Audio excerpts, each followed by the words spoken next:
तो फ़ुक़हा फरमाते हैं यहाँ पे मुफ़स्सिरीन, हाज़िहिल आयातु तदुल्लु अला अन्नल अमल लहू इलाक़तुन बिल क़ल्बि वल इरादा व अन्नल इरादत मुअस्सिरतुन फ़ीही वजूदन व अदमा। यानी ये तमाम जो आयत जो 5 आपके सामने नुसूस पेश की कुरान शरीफ की, ये इस पर दलालत करती हैं कि अमल जो है उसका इलाका जो है क़ल्ब से है और इरादे से है, दिल और दिल के इरादे से अमल का ताल्लुक़ है, ज़ाहिरी फॉर्म से नहीं है। व अन्नल इरादत मुअस्सिरतुन फ़ीही, और अमल में इरादा ही मुअस्सिर माना जाएगा, असर दिखाता है, असर करेगा, वजूदन व अदमन, कि वो अमल रिवोक यानी कैंसिल समझा जाए या वो अमल बहाल समझा जाए, वो अमल अमल है या वो अमल नहीं है, उसके अमल उसके वजूद और कल आदमी का फ़ैसला उसकी जो वो है उसमें इरादा जो है वो मुअस्सिर होगा। ठीक है ना। तो इरादे और कल्ब की बुनियाद पर होगा कि वो अमल अमल है भी या नहीं है, जैसा कि चूँकि उन तमाम कस्मों में जो उर्फ़ी और कल्चरल होती हैं उनमें इरादा नहीं होता, कल्ब कसम नहीं खा रहा था, चुनांचे वो उसमें कसम का असर नहीं होगा, चुनांचे हुक्म भी वो वाले नहीं लागू होंगे। अब वो हमारे दोस्त जो अक्सर रावलपिंडी इस्लामाबाद से बहुत कॉलें करते हैं या SMS और व्हाट्सएप पर सवाल जवाब मुख्तलिफ पूछते रहते हैं, तो उनको ये तमाम आयतें, ये वाक़या सवाल जवाब का और अब कुछ फ़िक़ही कवायद, तो इसकी रोशनी में इंशाअल्लाह उम्मीद है कि जिसे कहते हैं ना कि अक्लमंद के लिए इशारा काफ़ी है, तो ये काफ़ी शाफ़ी इशारात होंगे कि इसके बाद उनको कभी ज़िंदगी में किसी और से सवाल पूछने की ज़हमत ना हो, वक्त उनका भी ज़ाया ना हो, और दीगर जिनसे पूछ मसऊल अनहु है उनका भी ज़ाया ना हो, साइलिन का भी, तो और भी दीगर जितने भी हमारे इस्लामी भाई हैं, जितने हमारे इस्लामी रिश्ते में जो भाई हैं, दोस्त हैं, ठीक है, वो जब सवालात पूछते हैं तो वो सवाल क्या बुनियाद रखते हैं या सवाल ना पूछते हैं, यानी कॉमन सेंस से या कुरान के हदीस के जो ज़ाहिर से और फ़िक़ह की बड़े बड़े कवायद से वो कैंसिल हो जाते हैं, उनको पूछने की, उनमें परेशान होने की ज़रूरत नहीं है, वो इंशाल्लाह उस मामले में आपका ज़हन आज क्लियर हो जाएगा। कायदा नंबर 1 वही जो इन्नमल अमालु बिन्नियात की बुनियाद पर इमाम अबू हनीफ़ा ने भी कहा, बाद के फ़ुक़हा अहनाफ़ ने भी, और इमाम शाफ़ी ने भी इसको दलील लिया, और बाद के फ़ुक़हा शवाफ़ी ने भी, और दीगर फ़ुक़हा हम हनाबिला वगैरह ने भी इसको ये मुख्तलिफ़ फ़िक़हों में ये कायदा बड़ा बुनियादी नौइयत का है। अल उमूरु बिमक़ासिदिहा, के तमाम उमूर में अहकाम का दारोमदार उनके मक़ासिद पर, उनके अल्टीमेट ऑब्जेक्टिव्स पर होगा। माख़ज़, इस कायदे का माख़ज़ हदीस पाक है, नबी करीम सल्लल्लाहु अलैहि वसल्लम ने इरशाद फरमाया, सही बुखारी की पहली हदीस है, मिशकात शरीफ की पहली हदीस, इन्नमल आमालु बिन्नियात व इन्नमा लिकुल्लि इम्रिइन मा नवा, बेशक तमाम आमाल का दारोमदार उनके नीयतों पर है। ठीक है ना। यहाँ से उन्होंने निकाले कि तमाम जो आमाल हैं उनका दारोमदार उनके मक़ासिद पर होगा, क्योंकि मकसद यानी दिल में नीयत क्या थी जब वो अमल किया जा रहा था। ठीक है। व इन्नमा लिकुल्लि इम्रिइन मा नवा, और हर शख्स के लिए, हर मर्द के लिए, हर इंसान के लिए वही है जिसकी उसने नीयत की, जो मकसद था उस हिसाब से उसका फ़िक़ही हुक्म लगेगा, कानून में हुक्म लगेगा, उस हिसाब से उसका आखिरत में उसका अजर मुतरत्तब होगा। ठीक है। फरमाते हैं मुकल्लफ़ यानी जिस पर शरीयत का हुक्म लगता है, जो इंसान जो मुकल्लफ़ है ना, जिनके ऊपर शरई तकलीफ़ आई, शरई ज़िम्मेदारी, मुकल्लफ़ के फ़ेल के एतबार से उस पर हुक्म मुरतब होगा। देखा जाएगा कि इस फ़ेल से मुकल्लफ़ की क्या नीयत है, इस एतबार से उस पर सवाब व इताब, या ज़िम्मेदार होना या ना होना, या मुआख़ज़ा या माफ़ी, या तावान वगैरह आयद होना या ना होना, जैसे अहकाम मुरतब हों। अब ये उसूल हो गया, इसकी तशरीह हो गई, और अब उसकी तफरीयात, कुछ उस पर फ़ुरू हैं। अब 2 फ़ुरू मैं इसलिए यहाँ पे सामने लाना चाह रहा हूँ ताकि इनसे मिलते जुलते जितने भी केसेस हैं उन पर कयास करके वो जितने हमारे दोस्त जो कराची से या रावलपिंडी इस्लामाबाद से जो बहुत सारे मुख्तलिफ सवाल जवाब पूछते रहते हैं, पिछले 1.5-2 साल 2.5-3 साल से पूछ रहे हैं, तो उनके तमाम सवालात का आइंदा के जो हैं उनका भी हल हो जाए। अब ये सुनिएगा, समझने वाला, दिमाग को, अक़ल को खोलने वाला। अंगूर का शीरा, उर्दू में पहले तो अभी पढ़ लो, इन बै अल असीरी मिम्मन यत्तखिज़ुहु खमरन इन क़ुसिद बिही तिजारत फ़ला युहरम। ये अल अशबाह व नज़ायर में भी है और 1-2 और फ़िक़ह की किताबों में भी है। ठीक है ना, शरुल मुजल्ला वगैरह में। व इन क़ुसिद बिही लिअज्ल तख़मीरी हराम, कह रहे हैं ये जो असीर है ना, यानी अंगूर का शीरा है, एक ऐसे शख्स के हाथ में फ़रोख्त करना जो शराब बनाता है, मारूफ है, जिसके बारे में मालूम है लोगों को कि वो शराब बनाता है। आपने अंगूर या अंगूर कशीद किया, उसका शीरा निकाला, आपने तिजारत की गर्ज से उसको, अगर आप शीरा बेचना चाहते हैं तो जायज़ है। इन्ना बैल असीर मिम्मन यत्तखिज़ुहु खमरन इन क़ुसिद बिही तिजारत फ़ला युहरम, अगर आपने तिजारत की कस्द किया, आपने उसको अंगूर का शीरा बेचा, आपके लिए जायज़ है। व इन क़ुसिद बिही लिअज्ल तख़मीरी हरामुन, लेकिन अगर वो आपको कह दे कि अब मैंने इस बार जो आपसे लेना है शीरा, उससे शराब ही बनानी है, मुअय्यन करके शराब की नीयत से अब आपसे लेना चाह रहा है, लिहाज़ तख़मीर हराम। अब तख़मीर की नज़र से, यानी उससे जो खम्र बनाने का जो प्रोसेस है, उस नीयत से जब वो मांगेगा आपसे, तो अब वो हराम हो जाएगा। अब आप उसको अंगूर का शीरा नहीं बेचेंगे। जब तक बात मजहूल है, पर्दे में है, वाज़ेह नहीं है, ऑब्वियस नहीं है, तो वो उस पर भी आ गए है अल यकीनु ला यज़ूलु बिश्शक, उस पर भी एक कायदा है। तो आप समझ गए ना, जब तक कि वो कस्द का इरादा नहीं करे, कस्द का इजहार नहीं करेगा कि भाई मैंने इसी नीयत से आपसे अंगूर या अंगूर का शीरा लेना है, तब तक आपके लिए जायज़, आप उस पर अंगूर और या उसका शीरा, उसके जो बाय प्रोडक्ट्स हैं, ठीक है ना, वो तमाम चीज़ें उसकी उस फ़रोख्त कर सकते हो किसी भी शख्स को, किसी भी रैंडम शख्स को बिला तय्यीन। जब तय्यीन हो जाए कि कोई गलत नीयत से ले रहा है, फिर अब आपका तकवा और आपके ऊपर शरई हुक्म जो है, अब वो आपको माने हो जाएगा। ठीक है, अब आपको उसका एतबार करना। इसी तरह अब ये सही बुखारी में भी किताबुल लुक्ता है और फ़िक़ह की किताबों में भी इसके बड़े मसाइल। लुक्ता यानी एक ऐसी चीज़ शय जो रास्ते में आसान करके बता रहा हूँ, टेक्निकल मैंने उस उसूल की कोई टेक्निकल वो की, सादा आसान, ताकि आम फहम आम शख्स को भी समझ में आ जाए, आमी को। उलमा तो माशाल्लाह सब चीज़ें जानते हैं बहुत अच्छी तरह, हमसे उलमा से तो हम सीखते हैं, लेकिन आम बेचारा जो आदमी होता है उसको तक भी कोई बात पहुँच जाए ना। तो लुक्ता ये होता है कि पड़ी हुई चीज़ रैंडम, कोई सहरा में से, ग्राउंड में, ज़मीन में से कहीं से कोई चीज़ मिल गई, किसी छत पे से, किसी दीवार में से, कोई आपने मकान ख़रीदा उसमें कुछ मिल गया, कोई ऐसी शय जिसका जो ओनर है वो मुतय्यन नहीं है, आपको मालूम नहीं है, या आपके किसी इमीडिएट जानने वाले को भी नहीं मालूम कि यह शय किसकी है। ठीक है ना, आपको अपने फ़ौरन हवास से, ज़ाहिरी मालूमात से और इर्द गिर्द के माहौल से फ़ौरी तौर पर इत्तला नहीं मिल सकती, इसके मालिक की तायीन नहीं हो सकती कि ये कौन, किसका, इसका मालिक कौन है।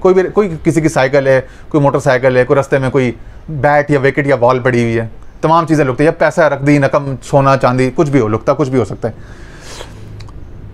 लुक्ते को उठाने वाले शख्स ने वो फिल लुक्तती युद्मनुहा बिनियति अख्ज़िहा लिनफ्सी व बिनियति रद्दिहा लिसाहिबिहा ला, यानी वो कह रहे हैं लुक्ते को उठाने वाले शख्स ने अगर हिफाजत और असल मालिक की तरफ लौटाने की नीयत से उठा लिया, उसके बाद मुल्तकित के कब्ज़े में वो बग़ैर उसके, मुल्तकित यानी जिसने वो लुक्ता की शय उठाई, वो मुल्तकित इस्मुल फ़ाइल है ना, कि कब्ज़े में वो बग़ैर किसी तादी और कोताही के वो शय हलाक हो जाए, यानी वो ख़त्म हो जाए। 10 ग्राम सोना था तो वक्त के साथ साथ वो बहुत साल के बाद घिसते बार बार टटोलते वो 9 ग्राम या 8 ग्राम हो गया। 10,000 रुपये थे, इधर से उधर करते करते मकान बदलने में, शिफ्टिंग करने में वो 7,000 हो गए, 8,000 हो गए, 5,000 हो गए। ठीक है ना, साइकिल थी, पड़ी हुई थी, रस्तें पड़ी हुई, हवा, आबो हवा, बारिशें होती रहीं, हवाएं तेज़ चलती नहीं, साइकिल घिस गई, मोटरसाइकिल घिस गई, गाड़ी घिस गई, लुकता था, आपको नहीं मालूम था उसका मालिक कौन है, आपने हिफाजत और असल मालिक की तरफ लौटाने की नीयत से रख ली, वो इम्तिदाद ज़माना से, मुरूर ज़माना से वो शय घिस गई, ख़त्म हो गई, आपने जानबूझ के उसको नुकसान नहीं पहुँचाया।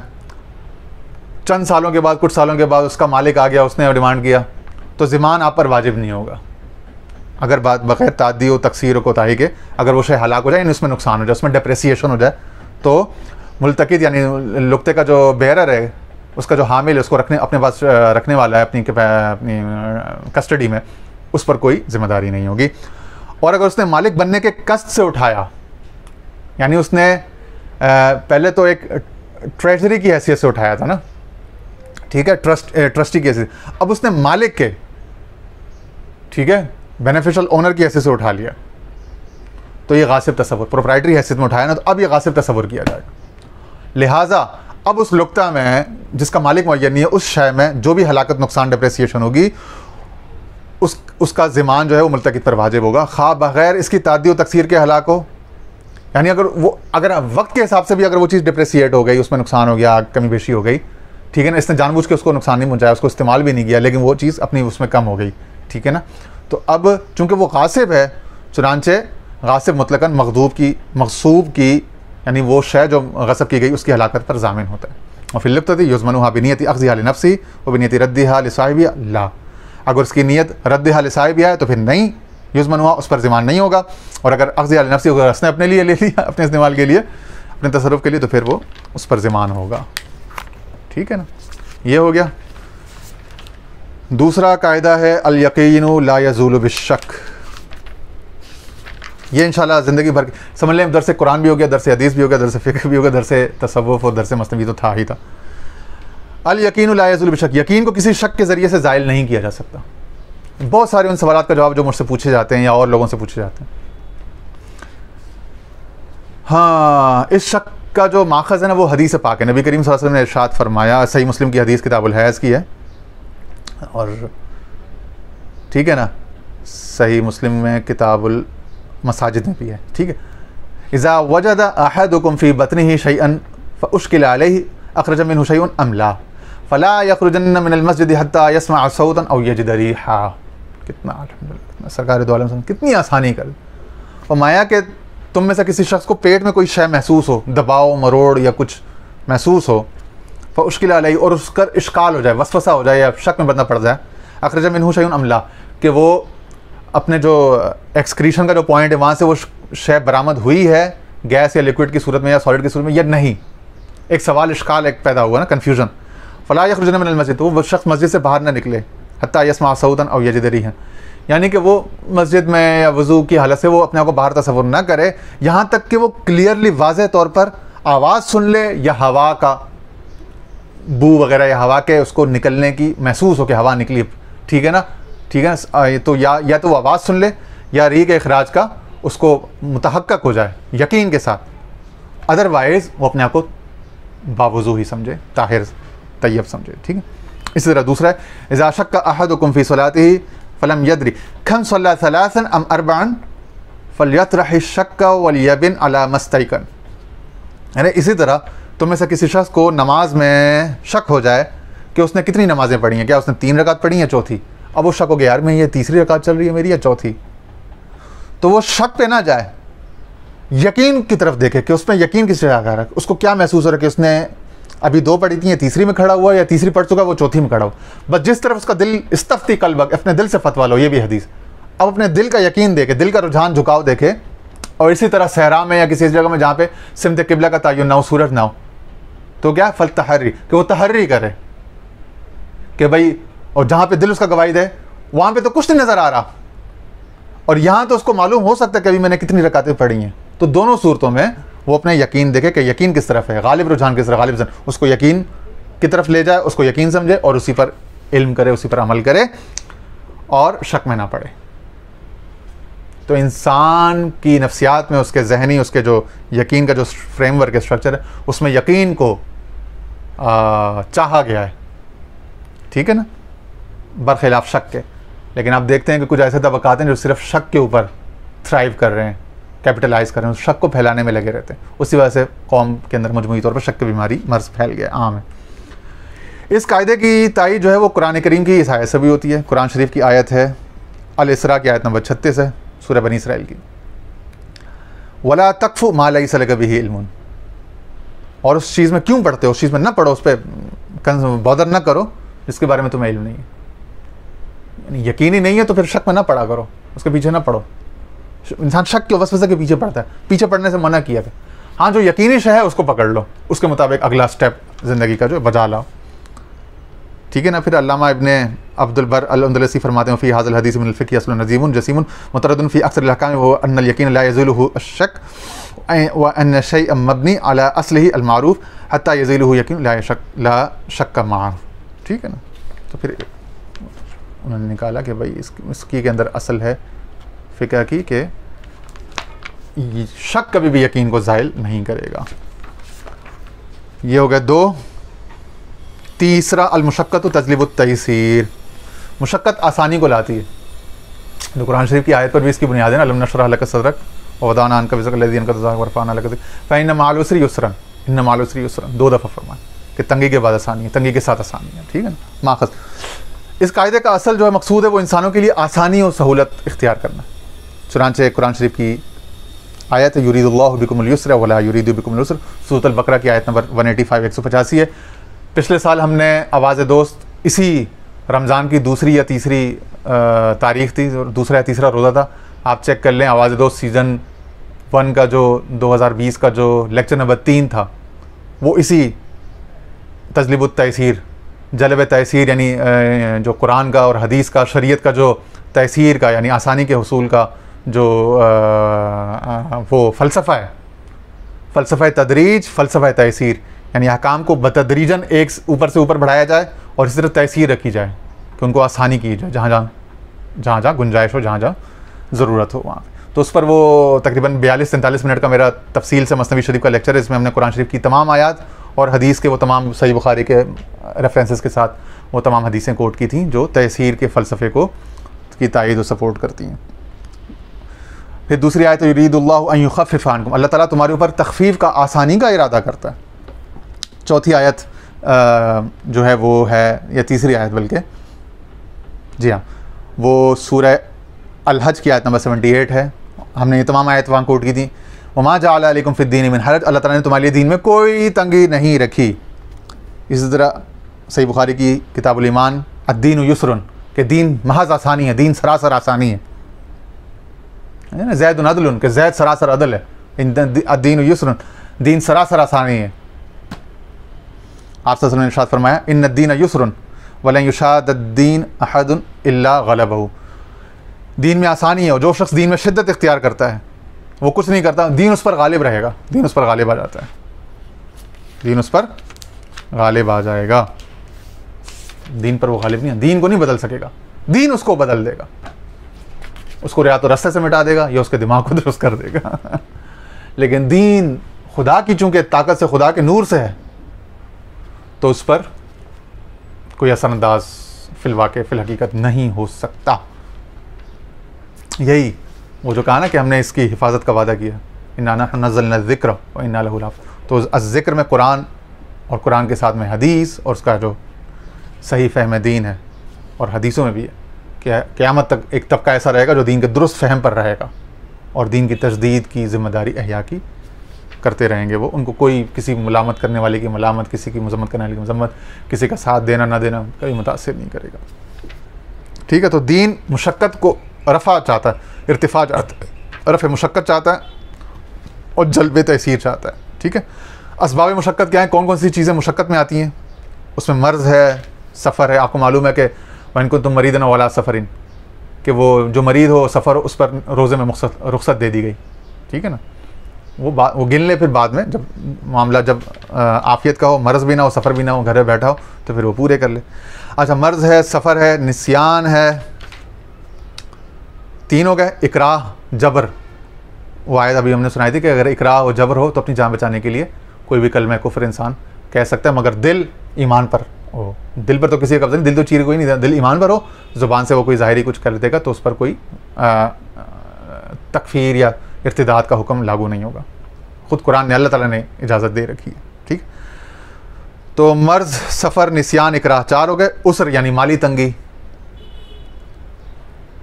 ठीक है, जिसमें ज़कात वाजिब नहीं होती। ठीक है, छठा नक्स। अब नक्स ये है कि ये औरतों के हवाले से कि उन पर जिहाद और जुम्मा की फ़र्जियत से उनको मुस्तस्ना करा दिया गया, उन पर वो फ़र्ज साकित हो जाता है। ठीक है ना, क्योंकि उन पर कुछ ऐसे अहवाल आते हैं। सातवां उमूम बलवा, कि जब तंगी और आम मुसीबत में मुब्तला हो जाने का अंदेशा हो तो उस वजह से भी अहकाम में सहूलत पैदा हो जाती है। मसलन बारिश होने की सूरत में बाजमात नमाज के तर्क की इजाज़त, इवन के जुम्मे के तर्क की इजाज़त, उस पर भी सही बुखारी की हदीस गवाह शाहिदा दिले। एक साल में सिर्फ़ एक माह के रोज़ों की फ़र्जियत, उम्र में सिर्फ़ एक बार हज, हायदा के लिए नमाज की कज़ा का इस्कात, कि हायदा के लिए नमाज की कज़ा नहीं होगी। एक मुकर्रर हिस्से की ज़कात की फ़र्जियत सिर्फ 2.5% है। बैउल वफ़ा, बै सलम, ऐब की सूरत में बै की वापसी, तहालुफ़, इकाला, हवाला, वकालत, इजाज़त, मुज़ारत, मुसाकात, मुदारबत, आरियत, 4 औरतों से निकाह की इजाज़त और मुज्तहिद से गुनाह का इस्कात। यानी मुज्तहिद को फरमाया कि मुज्तहिद हो वो, आई मीन डब्बा वो ना मुफ्ती ना हो, डब्बा मौलवी ना हो, मुश्तहिल ना हो। आजकल तो मुश्तहिल को भी मुज्तहिद समझा जाता है ना, मुश्तहिल ना हो, मुतहम्मिल हो तो वो मुज्तहिद होता है। मुतफक्के हो, मुतहम्मिल हो, ठीक है ना, और दीन में बहुत गहरी समझ और दुनिया के ज़ाहिरी उलूम की पूरी समझ रखता, उसको मुज्तहिद कहेंगे। अगर मुज्तहिद इज्तिहाद करता है, दीन में से एक हुक्म निकालता है एक किसी नई सूरत हाल के हिसाब से, ज़ाहिर है कि जो मुजमा अलैह मसाइल हैं वो तो पहले से तय हो चुके हैं ना, अब इज्तिहाद तो किसी इज्तिहादी मसले में होगा। ठीक है ना, तो जब वो करेगा इज्तिहाद, तो अगर वो गलती भी करेगा, इन अख्ता फलहु अजरुन हदीस में, तो वो ओइन असाबा फलहु अजरान। अगर उसने दुरुस्त इज्तिहाद किया, यानी शरीयत के मंशा कुरान और सुन्नत के मुवाफिक, तो उसको 2 अजर मिलेंगे। और अगर किसी वजह से उसके इज्तिहाद में कोई इज्तिहाद ख़ता हो जाती है, तो उसको एक अजर इज्तिहाद करने का ज़रूर मिलेगा, ठीक है ना, और उसके मुक़ल्लिदीन को भी अजर मिलेगा। और उसके मुक़ल्लिदीन की ज़िम्मेदारी साहिब मुक़ल्लदुम बिही या मुज्तहिद की होगी, ठीक है ना, मुक़ल्लिदीन की अपनी ज़िम्मेदारी नहीं होगी तकलीद की सूरत में। जहल यानी इबादत में किसी मसले से लाइल्मी है तो माफ़ी की वजह बन सकती है। अलबत्ता मामलात में किसी कानून से लाइल्मी, जिसे अंग्रेज़ी में वो जो लिखा होता है ना सड़कों पर जगहों पर के ignorance of law is no excuse, तो वो वाली बात है। तो मामलात में किसी कानून से लाइल्मी कानून शिकनी का जवाज़ नहीं बन सकते। ये हो गए जी 3। चौथा है अद्दररु युज़ाल। अद्दररु युज़ाल, माशाल्लाह सुभान अल्लाह, कितना देखो पढ़ने में भी कितना अच्छा लगता है। ज़ाला या ज़ाउ यज़ूलु से युज़ाल, अद्दररु युज़ालु जी। दरर हार्म का, नुकसान का इजाला किया जाएगा, किसी हार्मफुल शय को दूर किया जाएगा, चाहे वो जैसे इंसान के बदन में कोई ट्यूमर या कैंसर हो जाए नासूर, तो उसको दूर किया जाता है ना, ऑपरेट करके, सर्जरी करके। इसी तरह शरीयत में ज़रर से मुराद कानूनी ज़रर है, जब किसी शख्स को कोई हक़ हासिल हो और उसका ये हक़ ज़ाया हो रहा हो तो उसे ज़रर पहुँच रहा है। कुरान करीम में वसीयत के बारे में एक शर्ती आयत की रही है, वो गैर मुदार्रिन, जहाँ पे वसीयत की आयत आई ना, अहकाम आए कि वो जो वसीयत जब है उसके बारे में कहा गैर मुदार, उसमें दरर ना हो किसी को, किसी का मफाद, किसी का हक़ इस्तेहकाक मजरू ना हो रहा हो, हर्ट ना हो रहा हो, ठीक है ना। मुदार से आप मजरू भी मुराद लेते। रसूल करीम सल्लल्लाहु अलैहि वसल्लम के इरशाद की रोशनी में 1/3 जा 1/3 3 में से 1 हिस्सा ही से ज़्यादा की वसीयत नहीं की जा सकती किसी वारिस के हक़ में, और किसी ख़ास वारिस के हक़ में वसीयत से दीगर वारिसों को ज़रर पहुँचता है, इसलिए ऐसी वसीयत मुदार होगी, ठीक है ना, नुकसान पहुँचाने वाली होगी, चुनांचे कुरान के करीम की रूह से नाजायज़ होगी। दरर एक जुल्म है, जहाँ कहीं भी दरर हो उसका इजाला ज़रूरी है, लिहाजा ज़रर को दूर करना ऐन मंशा शरीयत है, ठीक है। ज़रर का इजाला किया जाएगा, यहाँ तक कि ज़रर का इजाला उसके मिसल, लेकिन उस वक्त तक किया जाएगा जब उसके मिसल कोई दूसरा ज़रर ना पैदा हो जाए, काउंटर एक्शन ना हो ना, तो ये देखना पड़ेगा। इन्न दरर युज़ालु लाकिन ला अलल इतलाक, अलल इतलाक नहीं कि हर ज़रर को दूर करते जाओ, ये देखना है कि इसके रिपरकशंस ना हो, इसके कॉन्सिक्वेंसेस ना हो। अगर इसके कॉन्सिक्वेंस में रिपरकशन में कोई और दरर नमूदार हो रहा है तो फिर नहीं किया जाएगा, ठीक है। यानी ये मुश्तरत है, ये मुक़य्यद है, अलल इतलाक नहीं है कि हर ज़रर को दूर करने ही चलो, लक्ष्य नहीं घुमाना। इन्न दरर युज़ालु ला अलल इतलाक बल बिशर्ति अल्ला तकून इजालतहु बिदरर मिसली, ऐसा ना हो कि उसको इजाला करते करते कोई और उसके मिसल कोई और ही ज़रर आ जाए, ठीक है ना। लेकिन कायदा यह भी है कि ज़रर आम के दफ़िया के लिए ज़रर ख़ास को बर्दाश्त कर लिया जाएगा।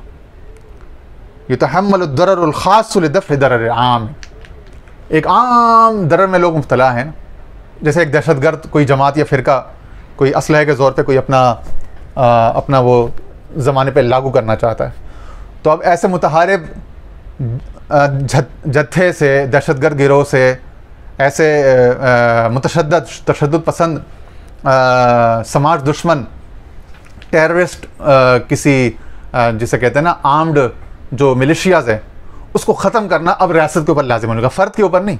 रियासत जो कानून जो इदारे हैं वो अब वो उन अफराद को, अब वो 5,000 हों, 2,000 हों, 500 हों, 100 हों, 10,000 हों, लेकिन अगर 1 करोड़ 2 करोड़ 10 करोड़ अफराद के लिए मुसीबत बन गए तो अब उनको तल्फ़ किया जाएगा।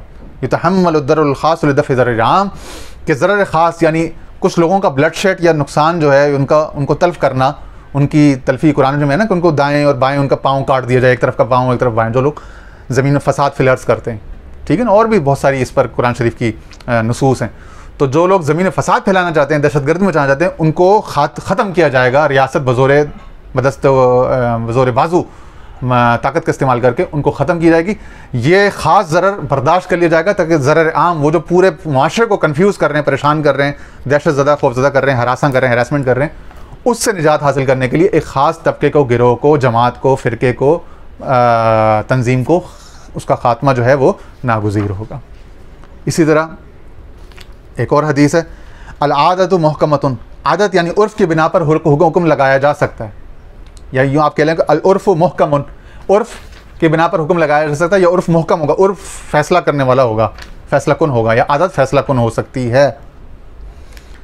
उर्फ़ की हुज्जियत पर बाज़ इल्म ने इस आयत से इस्तेदलाल किया, आयत खुज़िल अफ़्व वअमुर बिल मारूफ़ या वअमुर बिल उर्फ़, और अफ़्व दरगुज़र से काम लीजिए और उर्फ़ का हुक्म दीजिए। एक मरतबा हज़रत हिंदा बिनते अतबा रज़ियल्लाहु तआला अन्हा ने आप सल्लल्लाहु अलैहि वसल्लम की खिदमत में अबू सुफियान के बखील होने की शिकायत की कि वो घर का ख़र्चा पूरा नहीं देते, तो आप सल्लल्लाहु अलैहि वसल्लम ने फरमाया, खुज़ी मा यकफ़ी की व वलदी की बिल मारूफ़, उर्फ़ व आदत के मुताबिक जो तुम्हारी और तुम्हारी औलाद के लिए काफ़ी उतना ले लो। कंजूस बखील शोहर है, अब ये अशख़ास को हटा दें एक आम उसका समझाने के लिए, क्योंकि अल-इबरतुल यौम बिल-लफ्ज़, नसीहत इबरत जो है वो लफ्ज़ के आम से ली जाती है, ला बिखुसूस सबबी ला बिखुसूसिल मौरिद। मौरिद सबब को साइड पे कर लें, उससे जो नसीहत है वो आम है वो ले लो। एक शख्स कंजूस है, बखील है, अपनी बीवी को घर का खर्चा पूरा नहीं देता। अब मकान का किराया है या मेंटेनेंस है महीने की, वो फ्लैट की अपार्टमेंट की देनी है, बिजली गैस का बिल है, टेलीफोन के बिल हैं, बच्चे के दूध खाने पीने का खर्चा है, ये तमाम खर्चे मिला के 20,000 25,000 30,000 बनते हैं। शौहर के पास पैसे हैं, वो देता है 2,000 3,000। यहाँ पे फरमाया कि जो तेरे और तेरे बच्चे की परवरिश के लिए काफ़ी है ना, वो ले ले, बग़ैर इजाज़त के ले ले उसके वॉलेट में से, उसके माल में से वो ले ले, उस पर ना पूछ, वो तेरा हक है। जो ए औरत जो तेरे लिए, तेरे माश, तेरे घर की तेरी इज़्ज़त बरकरार रखनी, तेरे जिस्म पे मुनासिब लिबास हो, तेरे कपड़ा हो, छत हो तेरे सर पे, तेरे बच्चे के लिए छत हो, उसका तालीम मुनासिब हो, उसका लिबास हो, उसके लिए 30 40 50 60 70 हज़ार जो भी तेरा जो खर्चा है वो बग़ैर पूछे भी अपने शोहर से ले ले, जो सोसाइटी में चल रहा है उससे ज़्यादा नहीं। ऐसा नहीं कि सोसाइटी में लोग 50-60 हज़ार में एक मतवसत तबका मिडिल क्लास के लोग गुजारा कर रहे हों और तुम 1 लाख लेने पे बज़िद हो जाओ कि नहीं मैंने तो, या 2 लाख लेने हैं, तो ये नहीं। जो उर्फ़ के मुताबिक जहाँ पे लोगों की सफ़ेद पोशी बरकरार है, जिस खर्चे में एक मर्द और एक औरत की, एक बच्चा है और एक माँ की, या एक माँ और 2 बच्चों या 3 बच्चों की अगर 80,000 में कफालत हुई तो अपने शोहर से 80,000 ले ले। किराए का मकान है तो 1 लाख ले ले, ठीक है ना, लेकिन उससे ज़्यादा नहीं। जो मारूफ, जो उर्फ़ है और जितना तुम्हारी ज़रूरत है उसके हिसाब से अपने शोहर में से बगैर पूछे ले लो, तुम्हारा हक है। इसी तरह आप सल्लल्लाहु अलैहि वसल्लम ने फरमाया, अल-वज़नु वज़नु अहली मक्का था वल मिक्यालु मिक्याल अहलिल मदीना थी, यानी खित्ता अरब के अंदर तोली जाने वाली अशिया में मक्का वालों के वज़न का एतबार किया जाएगा जब तोला जाएगा अल-वज़न, और मिक्याल यानी नापे जाने वाली अशिया जो हैं, जो मीटर फुट में इसमें सेंटीमीटर में नापी जाती हैं, उनका अहले मदीना के नाप के मुताबिक एतबार किया जाएगा। अहले मदीना का जो मिक्याल यानी जो कैल यानी कि जो नापने वाले मेयार हैं वो दुरुस्त हैं, कैलिब्रेटेड हैं, एतबार वहाँ की जब नापने वाली तिजारत होगी तो वहाँ का एतबार किया जाएगा। यहाँ के औज़ान दुरुस्त हैं, यहाँ के जो वेइंग स्केल्स हैं वो एक्यूरेट हैं, प्रिसाइज हैं, तो यहाँ के औज़ान का एतबार किया जाएगा मक्का में। देखो ना, अब्दुल्ला बिन मसूद रज़ियल्लाहु अन्हु फरमाते हैं, मा रआहुल मुस्लिमून हसनन फहुवा इंदल्लाहि हसनुन, जिस शय को मुसलमान लोग उमूमन और मुसलमानों की अक्सरियत अच्छा समझे वो अल्लाह के यहाँ भी हसन है, अच्छी है। सुभान अल्लाह। इसलिए अल्लामा इब्न आबिदीन शामी दुर्र मुख्तार साहिब रद्दुल मुख्तार वो फरमाते हैं, ये फतावा ये जो फ़िक़्ह हनफ़ी तकरीबन सारा इनके ऊपर बेस करता है मुताख़िरीन में से, वो कहते हैं अल उर्फ़ फ़ी शरअ लहू एतबार। उन्होंने एक शेर लिखा है ना, शरअ क़ूदी रस्मिल मुफ्ती, जो हमारे यहाँ जो तख़स्सुस फ़िल फ़िक़्ह में पढ़ाई जाती है, लिज़ा अलैहिल हुक्म क़दीदार, कहते हैं उर्फ़ का शरीयत में एतबार है, इसी वजह से कभी इस पर हुक्म का मदार रखा जाता है। कभी कभी या कोई नई सूरत हाल हो जिसका मनसूस पुराना वो मुजमा अलैह मसाइल में से ना हो, ठीक है, नई सिचुएशन आपको समझ में नहीं आ रहा, ज़ुरूफ़ अहवाल तब्दील हो गए तो अब उर्फ़ का एतबार किया जाएगा। या आप किसी नई जगह गए, आपने तबलीग करनी है, एक मुसलमानों की बस्ती बसानी है, तो उर्फ़ का एतबार किया जाएगा। कल्चरल जो भी तहज़ीबी मामला हैं उनका एतबार किया जाएगा, ठीक है ना। और उर्फ़ की आदत की तारीफ़ क्या है जी, रसाइल इब्न आबिदीन में इन्हें अल्लामा इब्न आबिदीन अल-हनफ़ी ने, अल आदतु वल उर्फ़ु मस्तक़र्र फ़ी नुफ़ूस मिन जिहतिल उक़ूल व तलक़्क़तिही अत्तिबाउस सलीमतु बिल क़बूल व तलक़्क़तुहु, यानी कहते हैं आदत और उर्फ़ वो है जो जहनों में रासिख़ हो जाए और जिसे फ़ितरत सलीमा बग़ैर किसी तकल्लुफ़ के कबूल कर ले। तो इंसानी फ़ितरत सलीमा का भी एतबार किया गया, उर्फ़ आदत का भी एतबार किया गया शरीफ़े की अहकाम में। तो ये तमाम वो क़वाइद फ़िक़हिया भी आ गए, वो वाक़या वहाँ से भी आ गया कि सवाल जवाब, हिकमत और कितने हमारे सवाल ज़िंदगी में बेबुनियाद होते हैं, और सवालों की कसरत से मना भी किया गया है। कुरान शरीफ में आयत भी है, सही बुखारी में इस पर चैप्टर भी है, एक बाकायदा तर्जुमतुल बाब भी है कि ईमान वालो उस फालतू सवाल ना किया करो जिससे तुम्हारी ज़िंदगी मुश्किल हो जाए। बस जो कुछ तुम्हें बताया गया वो ले लो, उस पर अमल करो और रिलैक्स रहो, पुरसुकून रहो, आसान रहो, आसानियाँ पैदा करो। अल्लाह ताला हमें अपनी तबीयतों में भी आसानियाँ अता फ़रमाए, आसानियाँ बाँटने की, आसानियाँ तकसीम करने की तौफ़ीक़ अता फ़रमाए, और दीन को आम फ़हम करके प्रेजेंट करने की तौफ़ीक़ अता फ़रमाए। व आखिरु दावाना अनिल हम्दुलिल्लाहि रब्बिल आलमीन।